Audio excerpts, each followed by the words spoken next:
Hello and welcome to Star Citizen Sunday with me, Ryan, aka Sifu Messiah. This is a weekly show which covers everything from the world of Star Citizen over the past week. Links can be found in the description for everything we discuss, so let's get on with it. I decided to release Star Citizen Sunday today as I am off to CitizenCon and won't be able to get it up on the usual day. Plus, there will be so much stuff from CitizenCon, it's better to just get this out of the way. Any posts I do miss off this week will be in part 2 once I'm back. So this week we have 10 for the writers, Around the Verse, plus the Endeavour Q&A part 2. So kicking off this week, we had a 10 for the writers. Obviously, it's not a 10 for the chairman, as Chris Roberts is in the UK, but there was some really good questions and answers. Starting with the first question, will any alien race have extreme advanced technology? Also, would it be possible to find ancient, highly advanced technology? And if so, will we get to know where it came from? And they say that each race will have many technological focuses. For example, maybe their species focused on a different area compared to us. All races will be close in terms of how advanced they are, but in different areas. So this means that when fighting them, it's going to be more fun than just complete obliteration. There's lots about these races that they want us to find out about rather than tell us everything about them. In terms of ancient technology, there are artifacts in our hangars already and they will be sprinkling stuff around, but whether they're advanced or not, you'll have to wait and see. Hades, they say there's traces that there was an ancient civilization there and they want us to explore it rather than them telling us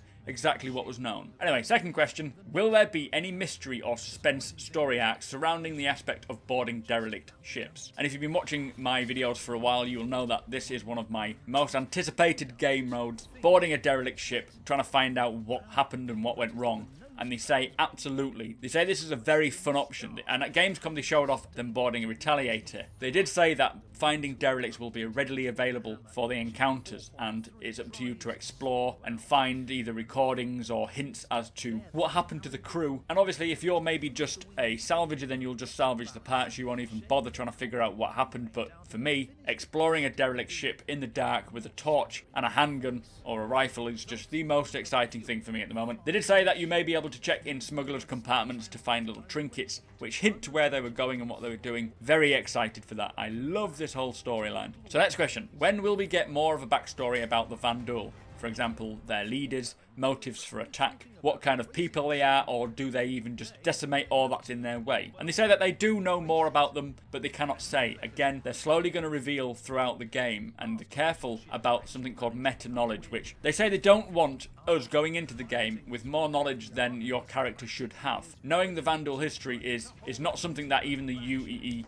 technically knows about, so through time you will find out more. The UE has never actually spoken to any of the Vanduul, so they don't even know why they're attacking. They want us to have the perspective of someone not knowing, and it will make it, in my opinion, more intense when you bump into them, as fear is often from the unknown. So without us knowing exactly what to expect from them, if you get caught trapped on a space station and Vanduul are all walking around it, you're going to be shitting bricks. Anyway, moving on. Are the short stories at the end of each jump point actual events from Star Citizen lore, or are they just for fun? And if you're a subscriber, you'll know what they are. The jump point is a big monthly magazine, in a sense, which has about 60 to 80 pages, full of all different aspects of Star Citizen's development, and at the end, there's always a little storyline written by one of the writers, and they say that the general feeling is that they're all fictitious. They're inspired by true events sometimes, but they're more sensationalized than reality. The news updates that we get, though, are factual and real-verse events, so things like Empire Report will be real events that are transpiring over the course of Star Citizen lore. So moving on, what are some of the ways that the lore we are reading now will be integrated into gameplay and relevant to players in the persistent universe? And they explain that the lore posts are in universe and is what is happening right now, as mentioned before. They give hints to some functionality or storylines in the gameplay, and the goal is that when live, you will influence the verse, so they're thinking about that now. And they say that the roleplay they see in the forums is brilliant. For example, one of us will be the Murray Cup champion, or we may take out a politician or whatever. So very, very cool. Next question is, what have you all been working on lately? And Will explains that coming off of the big Imaginarium shoot in London, they're focusing more on persistent universe stuff coming up. More on the baby PU. They're working on that at the moment, which is 1.3. They're building in more narrative stuff for ArtCore and working to help get the star map complete. And one other thing I picked up on is that Dave Haddock, who is the lead writer, will be at CitizenCon, so I am very excited to meet him and hopefully getting to sign my forehead. So second to last question is, any thoughts about having live NPCs? These will be live actors who play as an NPC and in some special game area, so maybe a gangster boss who causes trouble in a local bar, or a politician who comes to town squares to give speeches. So basically a CIG employee who would take the role of an NPC. And they say it's a really cool idea, which it is. It sounds like a great idea. But they say they've not really talked about it. So they say there will be some limitations with instancing and some other technical issues. But a lot of stuff with, for instance, the Gangland boss is that's what they want us to do. So we become the mission generators and the characters who fill out the verse. They say they will think more about mind-jacking NPCs, but it will probably not happen. Anyway, the final question is, will the launch of the Galactopedia contain information we have received so far, and you will add new stuff when you release a new Spectrum dispatch, or will it already contain most of the historical and social information which we need for the start of Squadron 42? Do you have a release plan? And they say it's a big challenge which they are working on already. They're gathering all the information needed, tracking every character that's been mentioned, and they're trying to do 1 to 2 a day so they can keep chipping away at it, but it's taking time, obviously, and it'll take a lot of time, but they're collecting the data now. It will likely be an ongoing job, but there will be more than enough information to keep people entertained for a while. And they say it'll just be good to have it all together in one collective place. So that was 10 for the writers. Tell me your thoughts. So, in Around the Verse, Sandy and Ben started by talking about the new patch which is coming. It's 1.3 and it is a complete merge patch. It's all on the one game dev stream now, so it's the first time we've ever seen a full patch like this. Also, there'll be new guns. They are size 4, which will be good for the Constellation and the Retaliator, but they'll also work on the Cutlass. CitizenCon is almost here, and they are eager to show off the information that they have for us. They say tune in on Saturday for the live stream. So, news from Around the Verse, starting with Santa Monica CIG. They say they are coming to a close with the new character tech. They are animating the Xi'an Scout, which has alien technology, and they're doing more balancing from community feedback in regards to missiles. So, Austin CIG, they're working on new shops, particularly in the Nix-Levski system, which will have an open market or a bazaar, plus other shops. They're using existing shops from Artcore and then rebranding it. We'll see similarities, but they won't be exactly the same. Animators are also working on zero-G enter and exit for all ships, and in regards to CitizenCon, they are working on faces, getting the character heads and faces looking the best. There's a lot of people working on them, and they say they are trying to break the uncanny valley, which is making a computer image or of a person or a figure look so real that it's kind of makes you feel uneasy. Anyway, on to Foundry 42 in the UK. They bring you all the CitizenCon need to know stuff. So the live stream, if you are not going to make it, is at 12 PST, which is about 7 o'clock UTC, which if you're in the UK, that's about 8 PM. If you're going, doors will open at 6 PM. It is not staggered entry. Tickets are available on your account, which you can print off now, although you can use a smartphone with your ticket on, but you will need picture ID. Cameras are permitted if you're planning to take photographs or record, so you can record all you want. Parking is free and available, but it's first come, first serve. The buffet that they are putting on will have vegetarian options if you are vegetarian. The bar is cash only, but there is an ATM on site, but they say don't rely on it. They mentioned that Gamescom was very hot, but they have air conditioning here as well. And in terms of a CS update, they're getting through the backlog, so please be patient. If yours is time sensitive, then they will treat it as if it was from the time that they received it. Anyway, on to Foundry 42 in Frankfurt. They're working on FPS core mechanics, both basic motion and base gunplay, so how it feels when you're moving or statically shooting. They're using procedural adjustments to allow different attachments to modify gameplay experience. This is on your weapons, so hopefully things like fitting scopes and so forth. They're focusing on the persistent universe with emotes and animations to give locations life. They're also working on Squadron 42 to get it ready for CitizenCon, which is what we're going to see at CitizenCon. Is a lot of work that's been done on Squadron 42. They're working on more ships and functionality in Arena Commander, specifically exit and enter EVA, which we have just heard. Very exciting. So from there, we had a cool little sit down with Matthew Altrieri, probably said that completely wrong. He is the senior artist and the art tool specialist, and he's talking about ship damage, specifically explosions. And as you know, at Gamescom, we saw a little multi-crew demo where the Constellation exploded. It looked incredible. They're using a new ship shader instead of the modelling every piece that they previously did. So explosions is now a payoff for all your hard work. I did put up a video just the other day with the different explosions, so I'll show it now.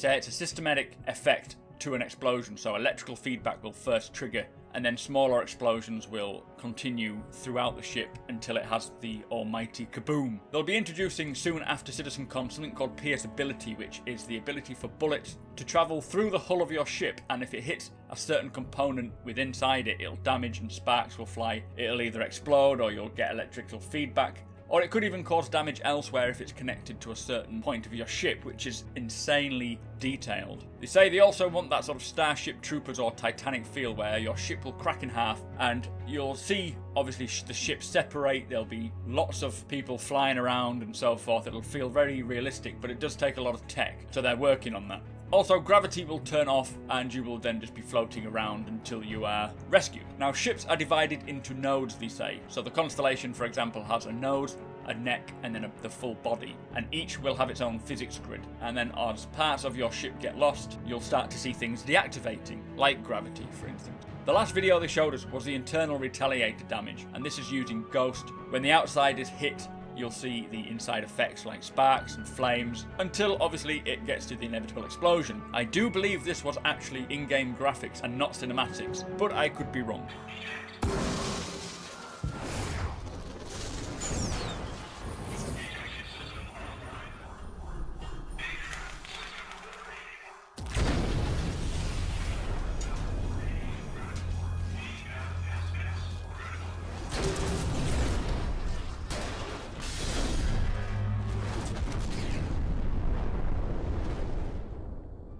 Anyway, after that, we also had another treat, which was the Drake Caterpillar, which is being designed internally and with the layout by Randy Vasquez. Now, it's an asymmetrical ship, one of few ships, so it's a lot more difficult than your usual symmetrical kind. They've made it a little bigger than originally thought, as they're trying to make sure cargo is over 500 as mentioned. So we saw all the different modules that can be fitted to the Caterpillar, and it sounds like the total modules will generally be about 6, but 5 of them will be the main compartments, and then you'll have the front module, which kind of makes it 6, but this will only fit on the front. Each of the cargo module will hold around 90 standard cargo units. The first shot we saw was of the foyer, where you'd get into the airlocks, etc. They say the ship won't be too fast as it's a cargo hauler generally, so it's not going to be a super speedy ship. After that, the second image was a personnel module, so more crew. This will obviously sacrifice the cargo module should you want to have your cargo as well as an extra crew module. So some of the other modules we saw were an armory and a barracks. It's not as comfortable as your personnel module, but there will be a workbench with a hollow table. There's a workshop, which is kind of like a store, and this allows you to sell things that you have salvaged throughout your journey, which is very, very cool. Also, it could be an illegal mobile shop should you go down that route. There is a medical module where the top is for the doctors, and then underneath, after you go down an elevator, is where the patients will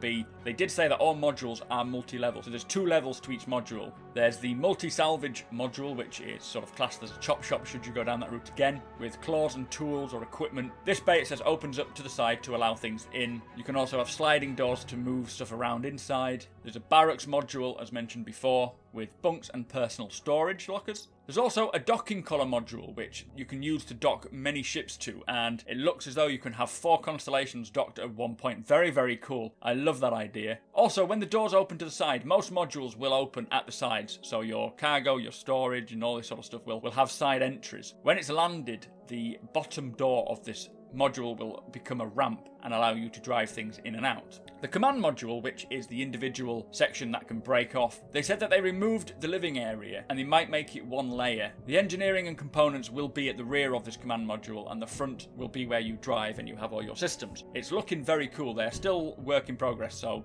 please bear that in mind. Now, the front module, which is unique only to the front, so you cannot put a middle module onto the end. It's got to be a particular front one, but there is many modules for this as well. We have the jack of all trades front module with trolleys and so forth. There's a launch bay, which is one of the theories they're playing with. When you're rescuing a ship or boarding a ship, you can catapult players out to get to the ship quicker. Now, there will be an automatic slowdown when you get to the ship so you don't splat against the side, but this is kind of a cool little theory. It's like a human cannon. There's also a salvage single-man shuttle for EVA and salvaging, where you can go out like a little nautical submarine, but for 1 person, and you can do EVA repairs on your ship or just collect salvage things. I think they also said that there would be a tractor beam on the front of this as well, which is very cool. There's also a full launch bay module, which just has the launch bays to send people to board ships or rescue ships, depending on what type of role you're wanting to play. Now the cargo front module has one EVA device to help. There's also an EVA front module, which is where you have two devices instead of just the one for the cargo, and amongst other tools. The base front module is for whatever the hell you want to put in it, so you can get that and then add little bits as you see fit. Now the full variants that he showed us so far, first one being a cargo variant, which is for merchants, hauling, etc.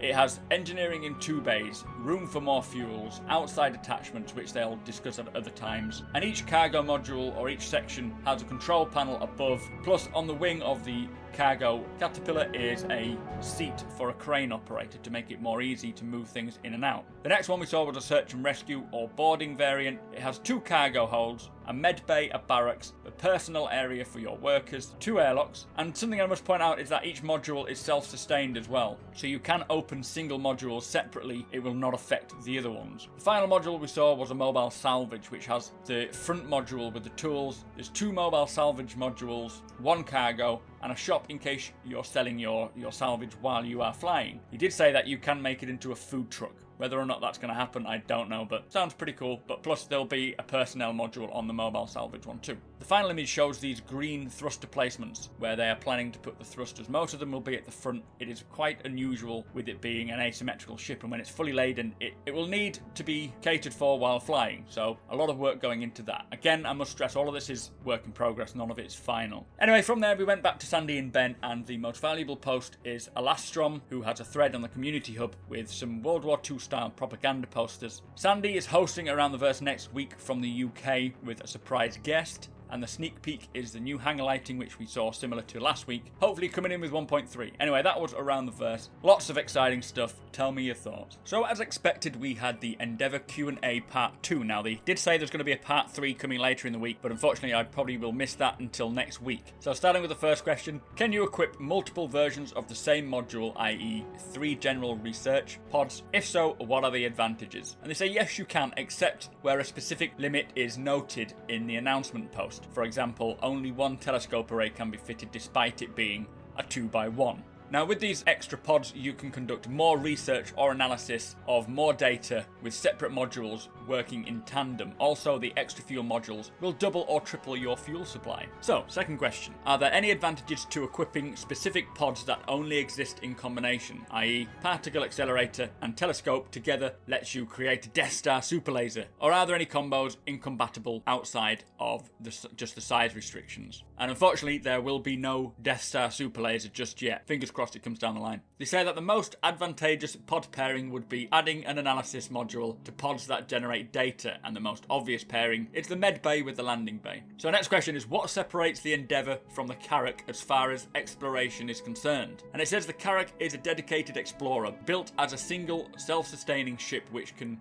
make long-duration voyages through the roughest areas of space. It's designed for transiting jump points, dealing with terrible conditions in space, and getting back home to tell the tale. So they also say the Endeavour Explorer Cab is more an add-on and only separates when exploration within that particular system is needed. So next question. Are there interiors in the drive section of the ship? Is there anything more to it than just big engines? And they say there is an interior which will allow crew to access the engine room during flight. It's not as exciting as science could be, but they want larger ships to have that Star Trek feeling where an engineer can have some impact on damage control, which is very, very cool. So moving on. If I want to play solo in this ship, is it possible? And they say, like nearly all the ships, the Endeavour is designed to be flyable by a single human player, but there will be distinct disadvantages if you go it alone. If solo in an Endeavour without an NPC as well, the ship would need to stop and start when conducting scientific endeavours, whereas one with a full crew can be doing more things at the same time. So next question, can you go into further detail about the defence module?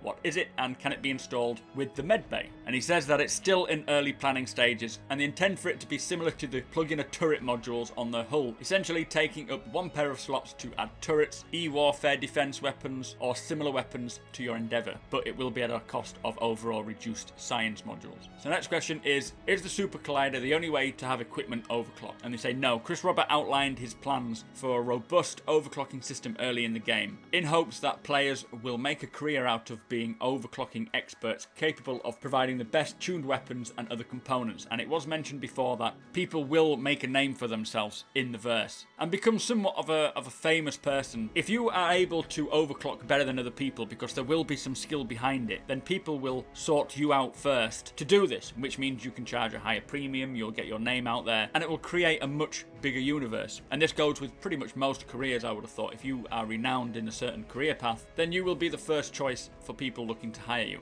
Anyway, next question. Since it cannot dock in our hangars, does it persist in the universe when logged out? And they say that no, they don't expect ships to always be at risk just because they don't fit in the hangar. They say standard landing areas will keep the workshop and drive sections safe while the Explorer cab will detach and stay in your hangar. That's very, very cool. Of course, if you leave it in orbit of some unexplored planet, the story is quite different, but they didn't specify how. So, final question. Does the Explorer cab have 2 landing bays as detailed in previous concept art? And they say no, these were intended to be drone bays, but they were removed in favour of a secondary engine when they decided the cab would separate. Now, they did say that drones in general may be added back in a future module, so just because they're not there now doesn't mean we won't see them. So that was the final question, but there was some clarification as to how the docking bay is going to work, because they said a while back that if it sits, it fits, and this is a phrase that they've been using for a while. But now with the development coming to the point it's at now, they say there's some technical errors and design challenges are beginning to arise. They say using the landing bay on the Endeavour as an example, it offers a spacious 30 by 60 by 10 meter space to work with, and you can use it to safely store, transport, launch or refit up to 4 ships that can fit inside that space. So a Cutlass Red and a pair of 300s, a couple of Hornets or Avengers, there's plenty of choice. Now, when a 5th ship decides to land, they don't want invisible walls stopping you from landing, but they also can't let things just be randomly piled up and then expect it to move through the server architecture. They are planning to limit these aspects to the local system only. So if you're an Endeavour owner and your bay is over capacity, like you've got more than 4 ships, you'll be given a warning when attempting to plot a quantum or jump action, which will prevent you from leaving until it's cleared out. If you are the 5th pilot coming into land, you'll be given clear notice that you'll need to remove your ship. They don't want this system to be used to harass other players, so they're definitely looking for feedback once the system is in game. So if you're worried about someone trying to control you and constantly leaving their ship as the 5th ship in your landing bay and you're trying to jump, they're going to figure out a way that will stop this from happening. He also says that tech gets better over time and some of these current challenges may be overcome down the road. They are confident to deliver these aspects in local space, but will need more time and efforts to go further. So future phrase is, if it fits, it sits, so long as you're in local space. Hi guys, Ryan here, aka Sifu Messiah, and today is Friday, or tonight is Friday, it's now 20 to 10, and tomorrow we head down to Manchester for CitizenCon. Sorry, there was a weird noise. So I just wanted to give you a quick update as to Star Citizen Sunday. It is coming up probably tomorrow, Saturday. I'm aiming for tomorrow. It won't be every post that they put out, because obviously they'll put out something on Saturday. I believe they'll put out a monthly report and the Q&A part 3 for the Endeavour, which I will not be able to do. So I'll give you about 3 posts from this week, and then next week I'll include them either in next week's show or do a part 2, as well as obviously talking about CitizenCon. I will be doing a vlog tomorrow, provided I have the balls to do it. So if you do see me, be sure to say hi. I don't bite, you know, I will probably, you know, happily board your ship, kill all your crew, steal all your goods and then jettison you out into the black, but I'm quite approachable in real life. So please feel free to say hello. I think we're all meeting at the Rumper pub, which is up the road from the venue, so it's only a 5-minute walk. Most people, I believe, are heading there for about 3 o'clock, so feel free to pop down. I'll be there with my friend Hagen, who is my wingman, and we'll be heading there. I don't mean for pulling girls, I mean my actual wingman for Star Citizen.